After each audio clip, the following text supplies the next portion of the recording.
علاقتي دايمًا بالكلاب علاقة مش ولا بُد، ما فيش ما بيننا وما بين بعض عمار، يمكن ده يرجع لإن أنا صغيرة أعتقد في رابعة ابتدائي أو تالتة ابتدائي، في بيت العيلة في بيت بابا الله يرحمه، كنت بالعب قدّام البيت في الشارع أنا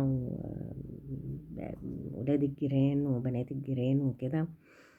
فجنبينا بيت كده كان بيتبني وفيه كومة رملة كده على الأرض، وعمالين بنلعب بقى وبلعب بالعجلة بتاعتي ورايحة وجاية وكده.